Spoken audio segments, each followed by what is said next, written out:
Ευχαριστούμε πάρα πολύ που είστε εδώ σήμερα και μας δίνει την ευκαιρία για αυτό το Fireside Chat. Θέλετε να μας πείτε τι είναι αυτή η Επιτροπή η Εθνική Επιτροπή Κυβερνοασφάλειας?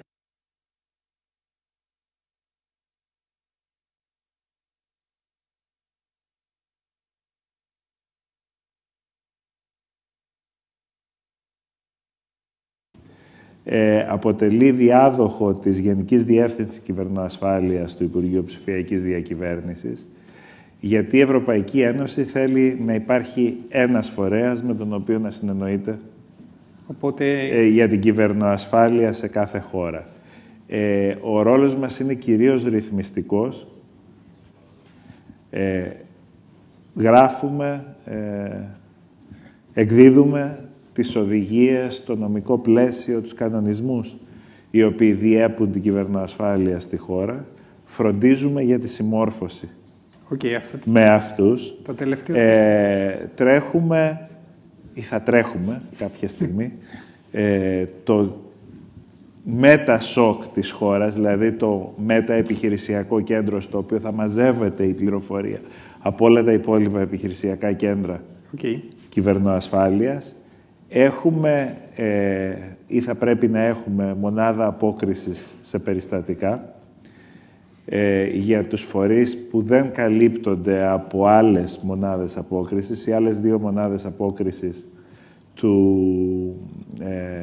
στην Ελλάδα αυτή τη στιγμή του ελληνικού δημοσίου είναι η μονάδα απόκρισης της Εθνικής Υπηρεσίας Πληροφοριών και η μονάδα απόκρισης του ΓΕΘΑ, η οποία αλλάζει και όνομα τώρα. Οπότε πιο πολύ άμυνα και πληροφορία. Κοιτάξτε, το εθνικό ΣΕΡΤ, όπως το λέμε, της ΕΕΠ, είναι υπεύθυνο για το δημόσιο τομέα. Η Διεύθυνση Κυβερνοασφάλειας του Υπουργείου Εθνικής Άμυνας είναι υπεύθυνη για τις κρίσιμες υποδομές αυτή τη στιγμή. Αυτό αλλάζει κάπως και οι υπόλοιποι καλύπτονται από εμάς. Ωραία. Φαίνεται σύνθετη αποστολή. Δεν έχει σταματήσει εδώ. Συνεχίζοντας, είναι προφανώς βασικό κομμάτι της αποστολής μας είναι η αύξηση, η δημιουργία δεξιοτήτων κυβερνοασφάλειας με οποιοδήποτε τρόπο. Αυτό πώς μπορεί να γίνει? Κοιτάξτε, γίνεται αρχίζοντας από ενημερωτικές δράσεις αντισημερινή, με εξειδικευμένα σεμινάρια. Σήμερα, ας πούμε, τρέχαμε ένα σεμινάριο στην Εθνική Αρχή Κυβερνοασφάλειας για τα κρυπτονομίσματα, με τη συμμετοχή της Διεύθυνσης Κυβερνοάμυνας του ΓΕΘΑ και της Τράπεζας της Ελλάδος, εκτός από την Εθνική Αρχή Κυβερνοασφάλειας. Με την άλλη εβδομάδα θα πάμε στην Κρήτη για να κάνουμε ένα ανοιχτό σεμινάριο στην περιφέρεια της Κρήτης. Τρέχουμε εδώ και 2 χρόνια μία πρόταση στην Ευρωπαϊκή Επιτροπή για τη δημιουργία μιας ακαδημίας δεξιοτήτων κυβερνοασφάλειας στην Ελλάδα, ενός ευρωπαϊκού οργανισμού με έδρα την Ελλάδα, ο οποίος θα ασχολείται με την ανάπτυξη των δεξιοτήτων κυβερνοασφάλειας. Στα πλαίσια αυτού τρέχουν 2 ερευνητικά προγράμματα αυτή τη στιγμή και με τη συμμετοχή του Διόφαντου σε κάποιο από αυτά που έχουν να κάνουν με το επιχειρηματικό μοντέλο μιας τέτοιας δομής, πώς θα μπορεί να συντηρηθεί μια τέτοια δομή, και με το περιεχόμενο της εκπαίδευσης, για να φτιάξουμε το εκπαιδευτικό πρόγραμμα. Ωραία. Έχω κάποιες ερωτήσεις όσο μιλάτε, γεννώνται ερωτήσεις. Καταρχάς, το έργο της Εθνικής Αρχής αφορά μόνο τις επιχειρήσεις ή αφορά και τους απλούς πολίτες? Δηλαδή, όλες αυτές οι οδηγίες και το κανονιστικό πλαίσιο αφορά οργανισμούς καταρχάς, αλλά τους πολίτες πώς αφορά? Κοιτάξτε να δείτε, η κυβερνοασφάλεια είναι ομαδικό σπορ. Σωστά, και να δώσουμε και έναν ορισμό για την κυβερνοασφάλεια, γιατί όλοι μιλάμε για κυβερνοασφάλεια. Δεν χρειάζεται να... Ναι, το καλύτερο πράγμα για την κυβερνοασφάλεια θα είναι να εξαφανιστεί σαν όρος. Διότι τότε αυτό θα σημαίνει ότι θα κάνουμε όλα αυτά που πρέπει να κάνουμε από την αρχή και όχι εκ των υστέρων. Σωστά. Η κυβερνοασφάλεια, αν τη δει κανείς σαν όρο, για τους περισσότερους σημαίνει η ασφάλεια, ο σωστός σχεδιασμός των ψηφιακών υποδομών. από πλευράς ασφαλείας που χρησιμοποιούμε στην καθημερινότητά μας με διαφόρους τρόπους. Για μας είναι όχι μόνο δεν περιορίζεται στις ψηφιακές υποδομές, βλέπει το όλο σύστημα. Και κομμάτι του συστήματος είναι και ο άνθρωπος, ο οποίος και συνήθως είναι ο αδύναμος κρίκος. Σωστά. Δηλαδή, στην περίπτωση, για παράδειγμα, του παραδείγματος που ακούστηκε προηγουμένως, το Ελληνικό Ανοιχτό Πανεπιστήμιο είναι μια δομή η οποία έχει αρκετά καλή τεχνολογία και εξοπλισμό κτλ.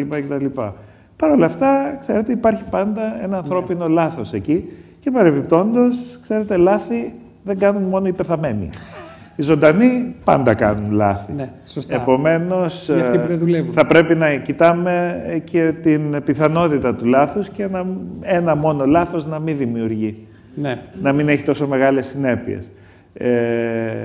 Άρα θα λέγαμε ότι η εκπαίδευση του προσωπικού ενός οργανισμού ή η ενημέρωση του κοινού, ξέρετε, θα πετύχουμε όταν η κυβερνοασφάλεια από μία συλλογή, από κανονισμούς, τεχνολογία, πρακτικές,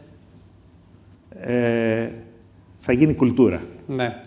Τότε θα έχουμε πετύχει. Η κυβερνοασφάλεια θα πρέπει να είναι κουλτούρα, δηλαδή θα πρέπει να είναι κάποια πράγματα που κάνουμε αυτόματα, έτσι ώστε να κάνουμε όλο και πιο δύσκολη την αποστολή των κακόβουλων. Ναι.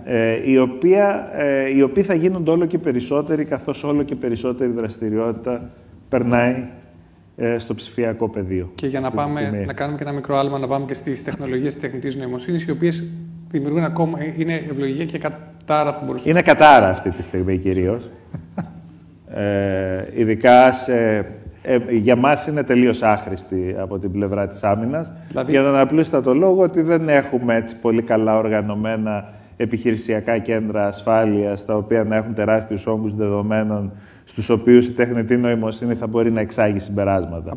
Επομένως, για μας αυτή τη στιγμή βλέπουμε μόνο τα αρνητικά. Βλέπουμε δηλαδή το γεγονός ότι οι κυβερνοεπιθέσεις, οι απάτες γίνονται όλο και πιο πιστευτές, διότι η τεχνητή νοημοσύνη επιτρέπει τη δημιουργία πιο πιστευτού περιεχομένου, επιτρέπει την αυτοματοποίηση της διαδικασίας επίθεσης, όπως έγινε πρόσφατα στο Gmail, όπου ουσιαστικά έπαιρνες ένα τηλεφώνημα από κάποιον που ακουγόταν απόλυτα πιστευτός, ο οποίος ήταν δημιούργημα της τεχνητής νοημοσύνης, μέχρι την αυτοματοποίηση των επιθέσεων, για παράδειγμα, δηλαδή το να κάνεις μια πολυμορφική επίθεση μέχρι να βρεις την αδυναμία. Όλα αυτά επιταχύνονται πολύ περισσότερο με την τεχνητή νοημοσύνη. Αν θέλουμε να πάμε και λίγο παρακάτω, θα δούμε ένα πραγματικό παράδειγμα που ήδη έχει παρατηρηθεί. Πλέον ο περισσότερος κώδικας γράφεται με την... όχι ο περισσότερος. Όχι, το 1/4. Ένα μέρος. 1/4 του κώδικα, ας πούμε, ένα σεβαστό κομμάτι κώδικα, γράφεται με τη βοήθεια τεχνητής νοημοσύνης. Παρατηρήθηκε λοιπόν ότι όταν ρωτάμε μία από τις μηχανές αυτές να μας γράψει ένα κομμάτι κώδικα που κάνει μια συγκεκριμένη δουλειά, πολλές φορές έβαζαν φανταστικά στοιχεία μέσα. Ναι. Φανταστικές βιβλιοθήκες. Δηλαδή, βιβλιοθήκες που δεν υπήρχαν. Αυτό το παρατήρησαν κακόβουλοι και δημιούργησαν αυτές τις βιβλιοθήκες βάζοντας μέσα κακόβουλο κώδικα. Ναι. Slope squatting, μπορείτε να διαβάσετε τη δημοσίευση. Υπάρχει η προδημοσίευση στο archive ήδη. Επομένως βλέπουμε, εγώ περίμενα, με ρωτάγανε ποιο είναι το σενάριο το κακό που περιμένετε. Περίμενα τους γνωστούς άγνωστους, έτσι, πολύ επιδέξιους κακόβουλους δρόντες στο διαδίκτυο, κυρίως υποστηριζόμενους ή κατευθυνόμενους από μεγάλα κράτη, οι οποίοι είμαι σίγουρος ότι φυτεύουν ήδη κακόβουλο κώδικα σε διάφορες βάσεις ανοιχτού κώδικα, έτσι ώστε αυτός ο κώδικας να εμφανιστεί στη συνέχεια σε διάφορα project. Αυτό δεν το έχουμε, δεν έχω βρει στοιχεία, δεν έχω κάτσει να ψάξω κιόλας, θα σας πω την αλήθεια, αλλά κάποια μέρα που το έλεγα αυτό, ξαφνικά μου έρχεται αυτή η δημοσίευση για το slope squatting Βέβαια... Και λέω έγινε ήδη, δηλαδή τι καθόμαστε και συζητάμε τώρα, βλέπω ότι τα πράγματα τρέχουν με... Εντάξει, πάντως δεν μπορούμε να παραγνωρίσουμε και το γεγονός ότι οι εταιρείες επενδύουν πάρα πολλά χρήματα στη τεχνητή νοημοσύνη ως μηχανισμό ασφαλείας. Για intrusion detection, για καινούργια patterns. Οι εταιρείες επενδύουν πάρα πολλά χρήματα στην τεχνητή νοημοσύνη, κυρίως γιατί φοβούνται μην μείνουν πίσω.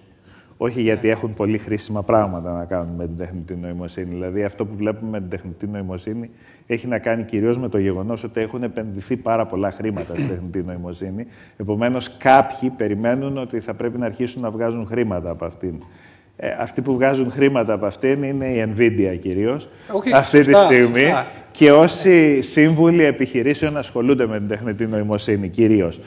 Αλλά να το δούμε και αυτό, διότι υπάρχει μια τεράστια υπερβολή αυτή τη στιγμή με την τεχνητή νοημοσύνη.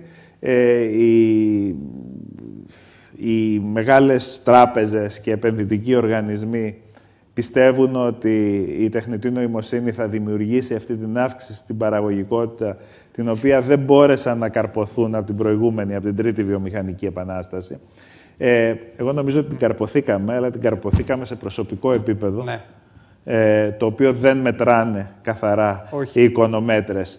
Κάτι τέτοιο θα γίνει και με την τεχνητή νοημοσύνη. Δηλαδή, αν δείτε τι γίνεται με την τεχνητή νοημοσύνη, αυτή τη στιγμή παραγωγικά πιο πολλοί από όλους την χρησιμοποιούν οι ιδιώτες, ναι, και όχι οι επιχειρήσεις. Οι ιδιώτες, εμείς καρπονόμαστε πιο πολύ τα ωφέλη. Και οι εταιρείες προσπαθούν. Απλά, προσπαθούν. Έχω δύο διαστάσεις αυτό. Η μία είναι δεν είναι έτοιμες γιατί δεν έχουν και την κουλτούρα για να το κάνουν αυτό. Αλλά το άλλο είναι ότι έρχονται και οι μεγάλοι παίκτες, το Big Tech το λεγόμενο, έρχεται η IBM, έρχεται η Cisco, έρχεται ο καθένας και σου λέει: έχω χρησιμοποιήσει τεχνητή νοημοσύνη για να φτιάξω αυτά τα φοβερά εργαλεία. Δεν θα μπει κανένα στο δίκτυό σου, θα τα πιάσουμε όλα. Οπότε έχουμε. Περαστικά. Ναι. Οπότε έχουμε και αυτό ότι την τεχνητή νοημοσύνη πολλοί την παρουσιάζουν και ως μηχανισμό παραγωγικότητας και ως μηχανισμό άμυνας απέναντι στις κακόβουλες. Κοίταξε, ξαναγυρνάω όμως αυτό που είπα. Όταν έχεις επενδύσει τόσα πολλά χρήματα σε αυτήν, αναγκαστικά θα πρέπει να την παρουσιάσεις σαν πανάκια για τα πάντα. Για πάσα νόσων και τα λοιπά. Λοιπόν, δεν έχω δει εγώ φοβερές εφαρμογές τεχνητής νοημοσύνης στην κυβερνοασφάλεια. Δεν έχεις πιστεί, δηλαδή... Δεν έχω πιστεί ακόμα. Ξέρω ότι θα γίνουν. Ναι. Διότι θεωρώ ότι μία από τις κλασικές εφαρμογές πολύ καλές της τεχνητής νοημοσύνης είναι να ψαρεύει πράγματα μέσα από τεράστιο όγκο δεδομένων. Επομένως, αργά ή γρήγορα, πιο γρήγορα από ό,τι αργά, θα δούμε τέτοιες εφαρμογές. Εκείνο που είπα όμως στην αρχή είναι ότι για να τις εκμεταλλευτείς αυτές τις εφαρμογές θα πρέπει να έχεις αυτόν τον όγκο δεδομένων. Αυτόν δεν τον έχουμε, προσπαθούμε να το στήσουμε. Ξέρετε, η κυβερνοασφάλεια έχει αλλάξει ο τρόπος με τον οποίο δρούμε και ο τρόπος σκέψης. Σε πολλούς έχει αλλάξει, όχι σε όλους ακόμα. Για πολλοί κόσμο η κυβερνοασφάλεια, η ασφάλεια των ψηφιακών συστημάτων είναι ένας φράκτης γύρω από αυτά. Ναι. Βάζουμε λοιπόν το ζουμερό στόχο μέσα και βάζουμε ένα φράχτη γύρω-γύρω, περιμένοντας ότι θα κρατήσουμε τους κακούς απ' έξω. Αυτό είναι ένα πολύ ξεπερασμένο μοντέλο. Επίσης, πάρα πολλοί κόσμος θεωρεί ότι πλέον ένα σύστημα είναι ή παραβιασμένο ή απόλυτα καθαρό. Απόλυτα καθαρά συστήματα δεν υπάρχουν πια. Θα πρέπει να σκεφτόμαστε λίγο περισσότερο στο ανάλογο του ανοσοποιητικού συστήματος. Δηλαδή, το σύστημα κυβερνοασφάλειας, οι υποδομές κυβερνοασφάλειας, πρακτικές κυβερνοασφάλειας, θα πρέπει να προσανατολίζονται στο γεγονός ότι το σύστημα λίγο ή πολύ πάντα θα είναι μολυσμένο και θα πρέπει να υπάρχει μια αυτόματη αντίδραση. Αυτή η αυτόματη αντίδραση, αυτή η αυτοματοποίηση, αυτή τη στιγμή θα έρθει, είναι η εποχή της τεχνητής νοημοσύνης, οπότε τώρα λέμε ότι είναι το AI. Ξέρετε, παλιότερα, μετά λέμε για το quantum computing. Οτιδήποτε μπορούσαμε να εξηγήσουμε και να το κάνουμε αλγοριθμικά δεν το θεωρούσαμε AI. Τώρα, επειδή δεν μπορούμε να εξηγήσουμε πια γιατί, πώς δουλεύουν αυτά τα μεγάλα μοντέλα, τώρα πλέον είναι έξυπνα, διότι εμείς δεν μπορούμε να κατανοήσουμε ένα μοντέλο με εκατομμύρια παραμέτρους, γιατί θα βγάλει το αποτέλεσμα που θα βγάλει. Εν πάση περιπτώσει, σε πάρα πολλά πράγματα μπορούν αυτά τα μοντέλα να δημιουργήσουν αυτόματες αντιδράσεις και είναι το ζητούμενο. Ναι. Διότι όταν έχεις πάρα πολλά συμβάντα, τώρα οι επιθέσεις είναι κάτι... συμβάντα γιατί είναι και τα ξέρετε, δηλαδή έρχεται κάποιος και σε κάνει probe ή έρχεται ένας συλλέκτης δεδομένων, ένας scroller ας πούμε, και πάει σε μια πόρτα που δεν πρέπει να πάει, σε μια IP που δεν πρέπει να πάει και λέμε έχουμε συμβάν ασφαλείας. Επίσης έχουμε και όλους τους παρόχους λύσεων ασφαλείας οι οποίοι θέλουν να φουσκώνουν τα νούμερα. Έχουμε και πολλούς συναδέλφους μου οι οποίοι κάθε φορά που κάθονται κάτω βγάζουν ένα slide, τεράστια αύξηση των κυβερνοεπιθέσεων κτλ. Σε σχέση με τι. Ναι. Έτσι, όταν όλο και περισσότερη δραστηριότητα υπάρχει στο διαδίκτυο, όλο και περισσότερες κυβερνοεπιθέσεις θα έχεις. Επομένως, ξέρετε, εμένα ίσως να μην με συμφέρει αυτό. Εγώ θα πρέπει να βγαίνω και να τρομάζω τον κόσμο, αλλά νομίζω ότι είναι πολύ πιο παραγωγικό να μπορέσουμε έτσι να δούμε πραγματικά που είναι οι πραγματικές αδυναμίες. Και οι πραγματικές αδυναμίες στην Ελλάδα... Και οι πραγματικές δυνατότητες επίσης. Ναι, η πραγματική αδυναμία στην Ελλάδα όσον αφορά την ασφάλεια των συστημάτων και το κυβερνοέγκλημα αυτή τη στιγμή είναι στην νοοτροπία των ανθρώπων και όχι στα συστήματα. Ναι. Οι περισσότερες απάτες έχουν να κάνουν με τραπεζικούς λογαριασμούς. Ή με την εφορία που σου επιστρέφει φόρο. Ή με την εφορία ή, εν πάση περιπτώσει, με κάποια απάτη η οποία σε πείθει να δώσεις κωδικούς έτσι ώστε να μπορέσουν να πάρουν χρήματα από σένα. Ναι, οπότε είναι άγνοια. Το πρόβλημα είναι εδώ. Είναι άγνοια και θα πρέπει πραγματικά να δούμε από εκεί πονάει ο κόσμος περισσότερο. Οι επιχειρήσεις πονάνε από τα λιτρισμικά περιστατικά αυτή τη στιγμή. Ο απλός πολίτης, να το πάρουμε από τον απλό πολίτη. Οι επιχειρήσεις κυρίως υποφέρουν από λιτρισμικά περιστατικά. Όχι μόνο οι επιχειρήσεις και το ελληνικό δημόσιο. Εντάξει, παιδική χαρά. Παλιά συστήματα που δεν συντηρούνται, που δεν έχουν αναβαθμίσεις ασφαλείας. Επομένως, πολύ εύκολο για κάποιον να μπει. Τα περισσότερα περιστατικά που βλέπουμε εξηγούνται με αυτούς τους τρόπους. Αυτό εμένα με ανησυχεί πάρα πολύ. Διότι δημιουργούν και ένα θόρυβο και δεν βλέπεις τα πραγματικά περιστατικά. Τα πραγματικά περιστατικά... Μας αρέσει όμως στην Ελλάδα ο θόρυβος και να βλέπουμε εύκολα πίσω από το... Τα πραγματικά περιστατικά όμως που μας απασχολούν είναι κυρίως ξένοι δρόντες οι οποίοι έχουν μπει μέσα σε υποδομές και περιμένουν την κατάλληλη στιγμή για να δημιουργήσουν πρόβλημα. Τέτοιου είδους περιστατικά δεν βλέπουμε. Να πούμε ότι δεν υπάρχουν. Πιθανόν, διότι δεν έχουμε πάρα πολύ ψηφιοποιημένες υποδομές. Ίσως αυτό. Αλλά θα ήταν, νομίζω, ανεύθυνο από εμάς να υποθέσουμε ότι δεν υπάρχει κάτι τέτοιο. Και αυτό θα θέλαμε να βρούμε περισσότερο.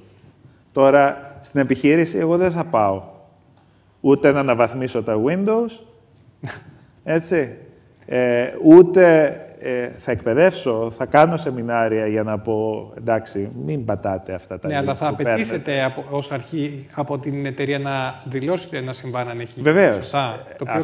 Και επίσης θα απαιτήσω από τις οντότητες, τις σημαντικές και τις βασικές κατά την Ευρωπαϊκή Οδηγία να πιστοποιήσουν ότι ακολουθούν τα τεχνικά μέτρα.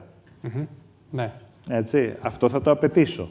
Τώρα, το αν θα το κάνουν είναι άλλο θέμα. Είναι ένα άλλο θέμα. Αλλά, ξέρετε, εγώ μόνο δειγματοληπτικά μπορώ να κάνω κάποιους ελέγχους. Δεν μπορώ να πάω να πιάσω τον καθένα από το χέρι και να του πω κάνε το. Φυσικά και θα φάει μεγάλο πρόστιμο. Μπαίνω όμως στον πειρασμό. Εσείς είστε ανήκετε στο δημόσιο, σωστά. Ναι. Αν ένας άλλος φορέας του δημοσίου αποδειχθεί διάτριτος και δεν έχει κάνει και τα... Τι εννοείτε, αν ένας άλλος μόνο αποδειχθεί διάτριτος. Θέλω να πω, δεν υπάρχει ένα conflict of interest μέσα στο δημόσιο. Όχι, εγώ τη δουλειά που θα κάνω και θα την κάνω με τον ίδιο τρόπο και για το δημόσιο και για τον ιδιωτικό τομέα.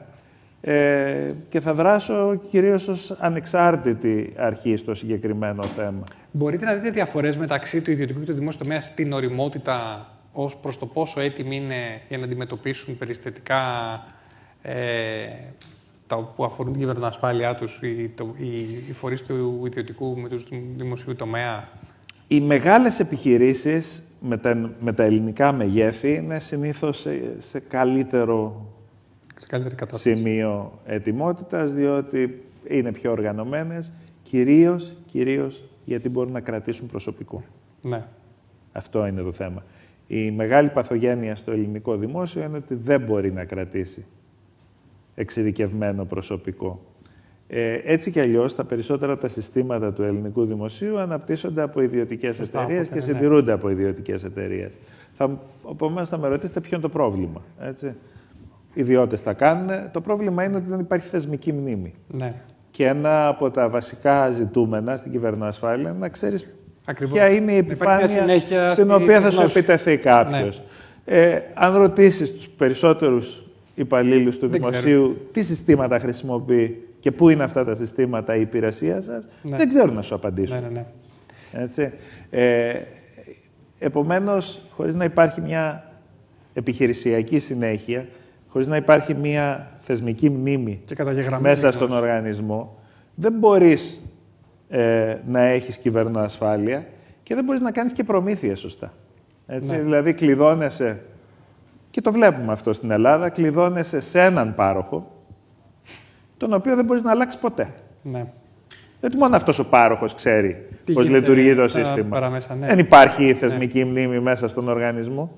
Επομένως, επειδή βλέπουμε τέτοια θέματα, γιατί μας κυνηγάει και η Ευρώπη καμιά φορά γιατί το κόστος μας είναι μεγαλύτερο, θα πρέπει να το δούμε λίγο αυτό στο δημόσιο και να πείσουμε για τους Ευρωπαίους να μας αφήσουν να πληρώσουμε λίγο καλύτερους μισθούς σε εξειδικευμένες ή σε ανθρώπους, που έχουν φάει τη ζωή τους στα θρανία για να κάνουν τη δουλειά που κάνουν. Είμαστε δίπλα στο Πανεπιστημιακό Νοσοκομείο εδώ πέρα, για παράδειγμα, έτσι ώστε να υπάρχει αυτή η θεσμική μνήμη, αν θέλετε, μέσα στο δημόσιο, που το κάνει και πιο ασφαλές και πιο αποδοτικό. Είναι μια δύσκολη άσκηση, αλλά πρέπει να γίνει. Θα αλλάξω λίγο το θέμα. Θα πάμε λίγο, θα φύγουμε από την Εθνική Αρχή της Κυβερνοασφάλισης, θα πάμε λίγο με την εμπειρία τη δική σας, σαν ένας άνθρωπος ο οποίος έχει τρέξει πρωτοβουλίες όπως το One Laptop Per Child, που έχει δει δηλαδή το θετικό αντίκτυπο της τεχνολογίας. Τώρα στην Επιτροπή Κυβερνοασφάλειας βλέπετε τον αρνητικό αντίκτυπο της τεχνολογίας. Τελικά το πρόσημο ποιο είναι θετικό, είναι αρνητικό, τι μήνυμα μπορούμε να περάσουμε στους ανθρώπους, ας πούμε, γιατί ακούμε ότι η τεχνητή νοημοσύνη μπορεί να κάνει κακό, μπορεί να κάνει καλό. Νομίζω από τους πιο κατάλληλους ανθρώπους να απαντήσει σε αυτό είναι κάποιος που έχει δει και τα δύο. Κοιτάξτε, αυτό που μας ξεχωρίζει, αυτό που μας κάνει μία από τις βασικές ανθρώπινες ιδιότητες, είναι ότι φτιάχνουμε εργαλεία τα οποία πολλαπλασιάζουν τις ικανότητές μας, τις δυνατότητές μας, τις δεξιότητές μας. Το πώς θα χρησιμοποιήσουμε αυτά τα εργαλεία εξακολουθεί να αποτελεί αποκλειστική, αν θέλετε, δεξιότητα του ανθρώπινου εγκεφάλου ακόμα, διότι τα μηχανήματα δεν έχουν ηθική ακόμα, δεν έχουν στόχους και δεν νομίζω ότι θα φτάσουμε και σε τέτοιου είδους μηχανές απλώς φτιάχνοντας μεγαλύτερα γλωσσικά μοντέλα, που είναι η τρέχουσα στην τεχνητή νοημοσύνη. Αυτό μου κάνετε πάσα για το επόμενο ερώτημα, γιατί αυτή τη στιγμή βλέπουμε τις εταιρείες, την Facebook, Amazon, σε αυτές τις εταιρείες να τρέχουν με τρελούς ρυθμούς ό,τι αφορά τα μεγάλα γλωσσικά μοντέλα.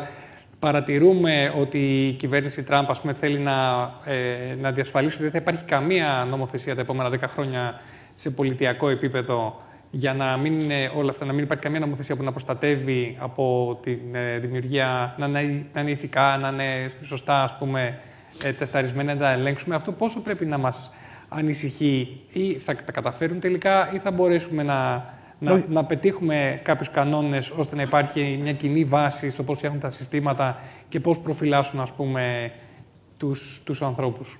Κοιτάξτε, όταν τους κανόνες τους βάζει η Ευρώπη, αλλά την τεχνολογία την αναπτύσσει η Αμερική και η Κίνα, δεν έχει κανένα νόημα το ερώτημα αυτό.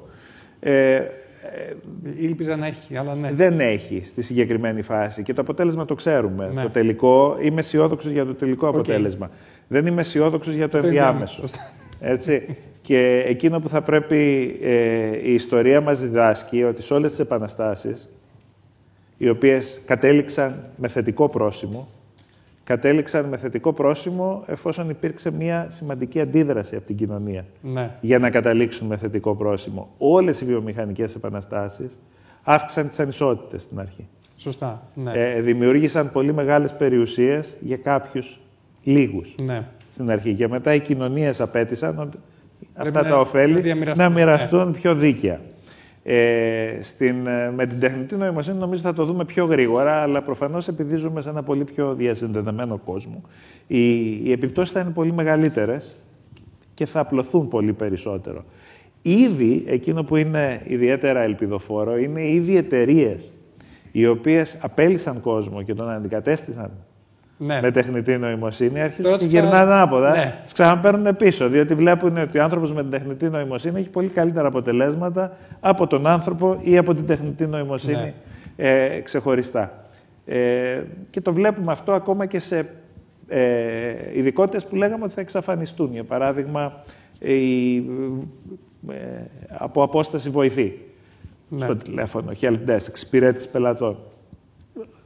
Κανένας δεν θέλει να μιλάει με μηχανήματα. Διότι τα μηχανήματα δεν έχουν συναίσθηση ακόμα, δεν μπορούν εύκολα να καταλάβουν την άλλη πλευρά. Από ένα σημείο και πέρα το πρόβλημα γίνεται πιο δύσκολο. Επομένως, βλέπεις ότι ένας συνδυασμός όπου χρησιμοποιείς την τεχνητή νοημοσύνη στα πρώτα στάδια για να απαντήσει τα πιο απλά, να βγάλει τα εύκολα από τη μέση και να καταλήξει σε έναν άνθρωπο ο οποίος είναι πολύ πιο ενδυναμωμένος χρησιμοποιώντας αυτά τα εργαλεία, έχοντας πρόσβαση πολύ καλύτερη στην πληροφορία.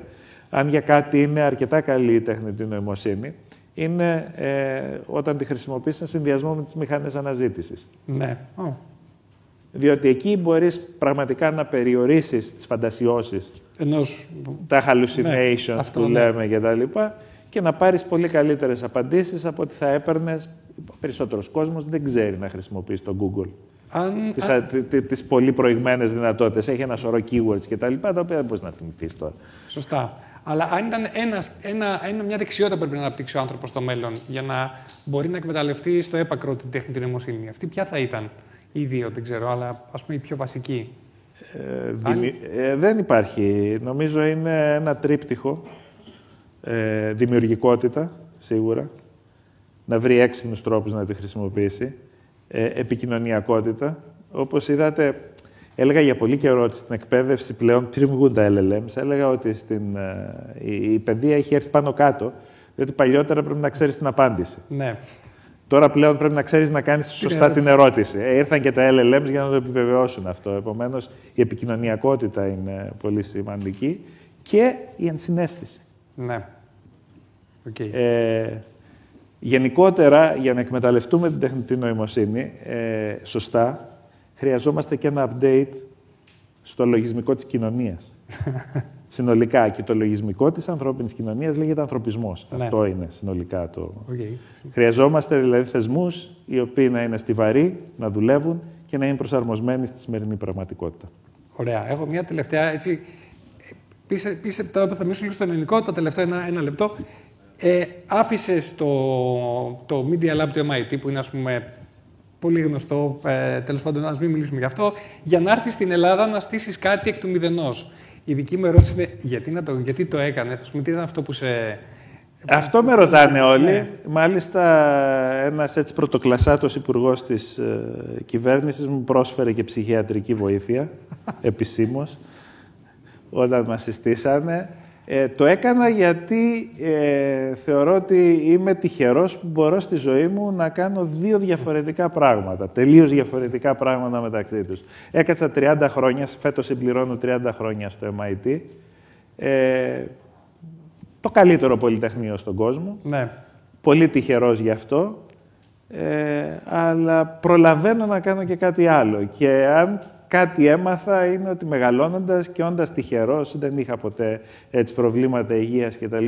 Το πιο πολύτιμο πράγμα που έχεις είναι ο χρόνος σου και το γεγονός ότι μπόρεσα, έτσι είχα την ευκαιρία να κάνω δύο τελείως διαφορετικές καριέρες, το θεωρώ πάρα πολύ σημαντικό. Επίσης, ήθελα πλέον να αντιστρέψω λίγο την αναλογία του χρόνου. Ήθελα να περνάω περισσότερο χρόνο στην Ελλάδα και λιγότερο χρόνο στις Ηνωμένες Πολιτείες.